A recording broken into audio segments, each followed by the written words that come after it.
भारत सरकार की 8 ऐसी योजनाएं जिनसे हमें मुफ्त में पैसे मिल सकते हैं। हम आज पूरी जानकारी प्राप्त करने वाले हैं इस वीडियो में। तो दोस्तों, सरकार की ऐसी बहुत सारी योजनाएं हैं जो देश के गरीब, कमज़ोर और कम पढ़े लिखे लोगों के लिए समय समय पर लाई जाती है। बहुत सारी सरकारी योजनाएं पेपर के पन्नों में ही दब के रह जाती है, लोगों तक सही जानकारी सही समय तक पर नहीं पहुंच पाती है, जिस वजह से लोग इस योजना का लाभ नहीं उठा पाते हैं। सरकार की बहुत सारी योजना ऐसी है जिसमें लोगों को फ्री में पैसे दिए जाते हैं। कुछ ऐसी योजनाएं हैं जिसमें लोगों के लिए ट्रेनिंग की व्यवस्था की जाती है। कुछ ऐसी योजनाएं हैं जिसमें ट्रेंड या स्किल्ड लोगों के लिए जॉब की व्यवस्था की जाती है। तो कुछ ऐसी योजनाएं भी हैं जिनमें लोगों को बिजनेस करने के लिए लोन भी दिए जाते हैं। तो आज हम सरकार की इन्हीं तमाम योजनाओं के बारे में जानकारी प्राप्त करेंगे और उन योजनाओं का लिंक भी हम आपको वीडियो के डिस्क्रिप्शन में दे देंगे, ताकि आप उस योजना का लाभ आसानी से ले सकें। आपसे निवेदन होगा कि वीडियो को आप स्किप मत करें, वीडियो को आप पूरी तरह से देखें ताकि आपको सही जानकारी सही तरीके से प्राप्त हो सके। तो सबसे पहले बात करते हैं प्रधानमंत्री जन धन योजना के बारे में। तो दोस्तों, प्रधानमंत्री जन धन योजना 15 अगस्त 2014 को प्रधानमंत्री नरेंद्र मोदी ने जन धन योजना की घोषणा की, जिसके तहत प्रत्येक परिवार को अपना एक बैंक अकाउंट बनाना होगा, जिसमें उन्हें 1 लाख रुपए की बीमा राशि एवं रुपे डेबिट कार्ड की सुविधा प्राप्त होगी। प्रधानमंत्री जन धन योजना गरीबों को ध्यान में रखकर बनाई गई है, जिससे उनमें बचत की भावना का विकास हो, साथ ही उनमें भविष्य की सुरक्षा का अहम भाव भी पैदा हो सके। इसके अलावा इस कदम से देश का पैसा भी सुरक्षित होगा और जनहित के कार्यों को बढ़ावा मिलेगा। अब जान लेते हैं प्रधानमंत्री जन धन योजना के तहत दी गई मूल सुविधाओं के बारे में। जीवन बीमा। प्रधानमंत्री जन धन योजना के अंतर्गत खोले गए खाता धारकों को 30,000 रुपये का बीमा कवरेज दिया जाता है। साथ ही किसी आपत्ति की स्थिति में बीमा राशि 1 लाख तक की भी कवरेज कर सकता है। ऋण का लाभ। प्रधानमंत्री जन धन योजना के तहत खाता खोलने वाले खाता धारक 6 महीने के बाद बैंक से 5,000 रुपये तक का लोन भी ले सकते हैं। राशि कई लोगों के लिए बहुत कम हो सकती है, लेकिन यह प्रधानमंत्री जन धन योजना गरीबों को ध्यान में रखकर तथा उनकी बेहतरी के लिए बनाई गई है। मोबाइल बैंकिंग की सुविधा। स्मार्टफोन के जरिए सभी अपने बैंक अकाउंट के साथ डील कर सकते हैं। वह नेट बैंकिंग का भी इस्तेमाल कर सकते हैं। रुपए डेबिट कार्ड की सुविधा। प्रधानमंत्री जन धन योजना के तहत अगर आपने अपना अकाउंट खुलाया है तो आपको एक रुपए डेबिट कार्ड दिया जाएगा, जिससे आप किसी भी एटीएम में उपयोग कर सकते हैं। जीरो बैलेंस की सुविधा। किसी भी खाते को खोलने के लिए उसमें न्यूनतम राशि जमा करनी होती है। यह बैंक पर निर्भर करता है कि न्यूनतम राशि कितनी होगी, लेकिन प्रधानमंत्री में जन धन योजना के अंतर्गत आप जीरो बैलेंस में अपना अकाउंट खुलवा सकते हैं। अब बात कर लेते हैं प्रधानमंत्री जन धन योजना के तहत अकाउंट खोलने के लिए पात्रता क्या होनी चाहिए। तो दोस्तों, प्रधानमंत्री जन धन योजना में अकाउंट अगर आप खुलवाना चाहते हैं तो आपको सबसे पहले भारत का नागरिक होना पड़ेगा। भारत का नागरिक होने का मतलब है कि आपके पास आधार कार्ड, वोटर आईडी कार्ड और पैन कार्ड होना चाहिए। आपकी न्यूनतम आयु की अगर बात की जाए तो 10 वर्ष से अधिक की आयु वाले बालक बालिका भी प्रधानमंत्री जन धन योजना के अंतर्गत अपना अकाउंट खुलवा सकते हैं। अब बात कर लेते हैं प्रधानमंत्री जीवन ज्योति बीमा योजना के बारे में। प्रधानमंत्री जीवन ज्योति बीमा योजना के तहत बीमा कवरेज उसी वर्ष के 1 जून से शुरू होगा और अगले वर्ष के 31 मई तक आपको इस योजना का लाभ मिल सकता है। योजना का नाम प्रधानमंत्री जीवन ज्योति बीमा योजना है। ये योजना केंद्र सरकार के द्वारा शुरू की गई है। इस योजना का लाभ देश के सभी नागरिक ले सकते हैं। इस योजना का उद्देश्य लोगों को पॉलिसी बीमा प्रदान करना है।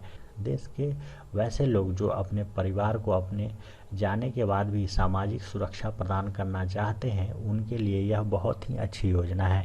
इस प्रधानमंत्री जीवन ज्योति बीमा योजना के अंतर्गत पॉलिसी धारक की 18 वर्ष से 50 वर्ष के बीच अगर मृत्यु हो जाने के बाद इस योजना के तहत सरकार द्वारा दी जाने वाली 2 लाख रुपए धनराशि पॉलिसी धारक के परिवार को दी जाती है।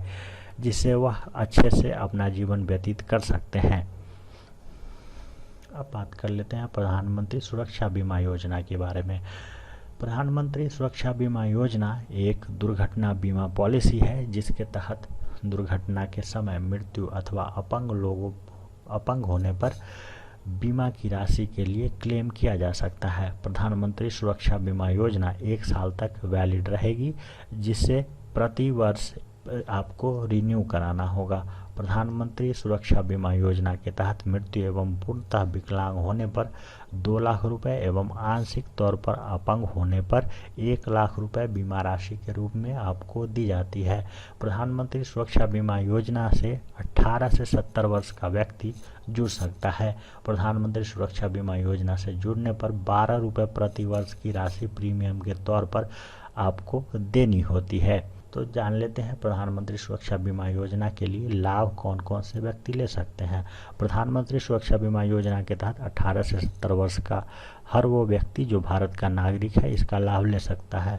प्रधानमंत्री सुरक्षा बीमा योजना से जुड़ने के लिए आधार कार्ड होना बहुत ही ज़रूरी है। अब बात कर लेते हैं प्रधानमंत्री सुरक्षा बीमा योजना आप कैसे ले सकते हैं। तो प्रधानमंत्री सुरक्षा बीमा योजना का हिस्सा अगर आप बनना चाहते हैं तो अपने आधार कार्ड से लिंक बैंक अकाउंट आपके पास होना चाहिए। इसके बाद प्रतिवर्ष 1 जून से पहले एक फॉर्म भरकर आपको बैंक में देना होता है। ये बैंक की प्रक्रिया आजकल ऑनलाइन भी शुरू की जा चुकी है। इसके बाद आप इस योजना का लाभ उठा सकते हैं। अब बात कर लेते हैं दोस्तों अटल पेंशन योजना के बारे में। असंगठित क्षेत्र में काम करने वाले ऐसे मजदूर जो किसी बड़ी नौकरी पेशा में नहीं है, जिनका शरीर जब तक चल रहा है वो काम कर रहे हैं, लेकिन जब वो बुढ़ापे की स्थिति में अपने को असहाय महसूस करते हैं, तब सरकारी योजना जिसका नाम है अटल पेंशन योजना आपकी मदद करती है। ऐसे लोगों को पेंशन प्रदान करने के लिए अटल पेंशन योजना की शुरुआत की गई थी। यदि आप इस योजना में शामिल होना चाहते हैं तो केंद्र सरकार आपको और आपके पति या पत्नी को जीवन भर न्यूनतम पेंशन की गारंटी देती है। यदि आप अटल पेंशन योजना में निवेश करते हैं तो आपको 60 वर्ष की आयु से लेकर मृत्यु तक आपको 1000 रुपये प्रति माह से लेकर 5000 रुपये प्रति माह की पेंशन दी जाती है। आपको अब पेंशन कितनी मिलेगी यह आपके 60 वर्ष के पहले आपने इस योजना में कितना निवेश किया है उस पर निर्भर करता है।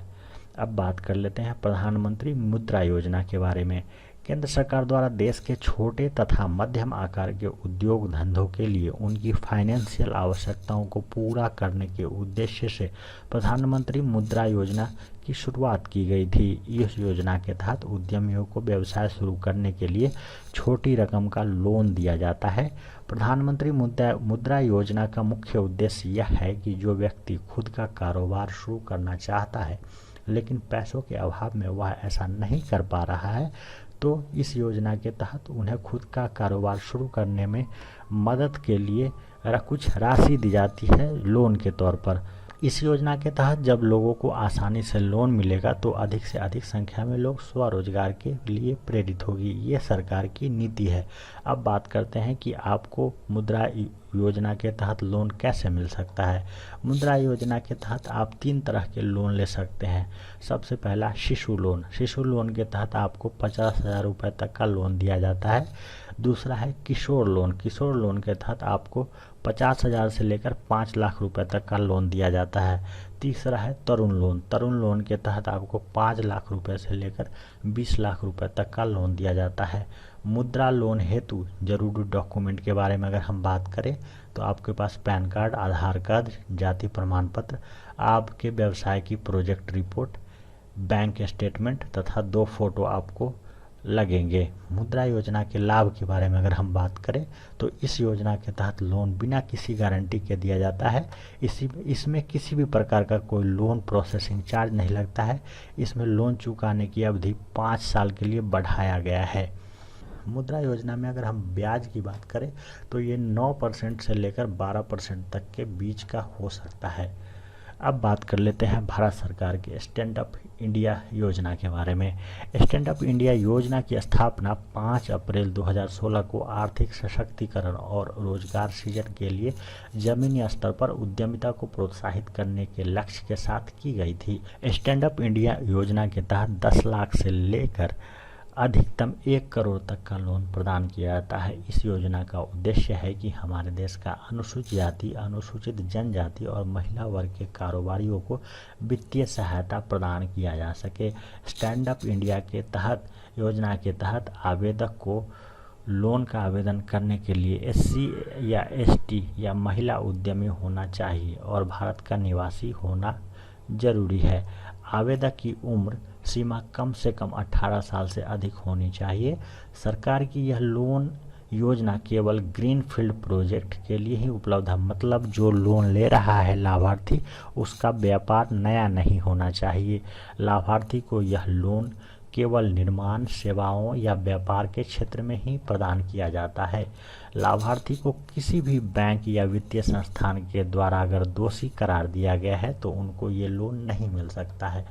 अब बात कर लेते हैं स्टैंड अप इंडिया योजना के तहत महत्वपूर्ण दस्तावेज आपको कौन कौन से चाहिए होंगे। लाभार्थी का पहचान पत्र यानी कि Aadhaar card, PAN card, voter ID card इत्यादि अगर आपके पास है तो वेल एंड गुड। लाभार्थी का प्रमाण पत्र, लाभार्थी का जाति प्रमाण पत्र, आवेदक का व्यापार के पता का सर्टिफिकेट यानी कि एड्रेस सर्टिफिकेट, आवेदक का पैन कार्ड, आवेदक का पासपोर्ट के आकार की तस्वीर, लाभार्थी का बैंक खाते का विवरण, नवीनतम टैक्स रिटर्न की कॉपी, रेंट एग्रीमेंट, आवेदक के पास व्यवसाय प्रोजेक्ट रिपोर्ट होना बहुत ज़रूरी है। तो दोस्तों ये थी भारत सरकार की 8 ऐसी योजनाएं जिसे हमें मुफ्त में पैसे मिल सकते हैं। दोस्तों ये वीडियो आपको कैसी लगी हमें आप कमेंट करके ज़रूर बताइएगा। अगर आपको वीडियो पसंद आई है तो हमारे चैनल को सब्सक्राइब कर लीजिए। हम इसी तरह के वीडियो आप तक पहुंचाते रहते हैं। वीडियो को लाइक करना नहीं भूलिएगा। धन्यवाद।